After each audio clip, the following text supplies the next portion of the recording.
Hello and welcome to another edition of Insight, the Greater Cleveland Partnership program that focuses upon issues that are important to the Northeast Ohio business community. Today we're talking about the Surface Transportation Authorization Act. I'm your host, Steve Lutner, and joining me today is Nick Catozzi, Vice President of Advocacy for the Greater Cleveland Partnership. Hi, Nick. Hi, Steve. Nick, let's just talk about this bill. Tell me why it's important for Greater Cleveland. Sure. This bill is the bill that authorizes programs, projects, and policy for surface transportation in the United States. And it's about $50 billion annually. And in the past, this bill, this authorization has provided money that have been used for significant projects in Cleveland. Is that right? Exactly. Two examples would be the Euclid Corridor project, which is now known as the Health Line, and the reconstruction of the Innerbelt Bridge. And you're spending time in Washington on behalf of the Greater Cleveland Partnership, and you're focusing upon this now, among other things. And you'll be focusing upon this throughout much of 2014. What's the timeline on this bill? When would you expect that it might be signed into law? Sure. The current authorization expires in September of 2014.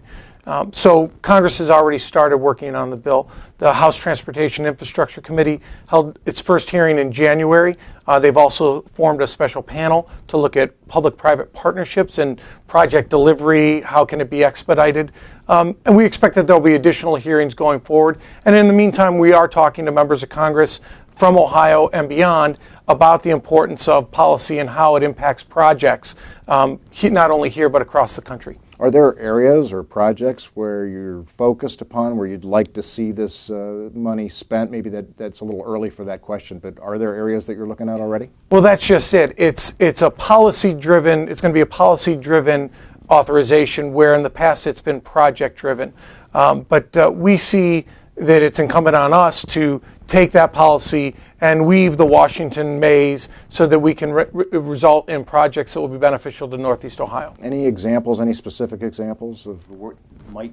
Yeah, absolutely. The connection between the downtown neighborhood and our lakefront, and that would be a pedestrian bridge anchored by a multimodal facility that would really help to drive the economy and continue the progress that we've been making in downtown Cleveland. GCP members that are interested in this, want more information, or who want to get involved, what can or should they do?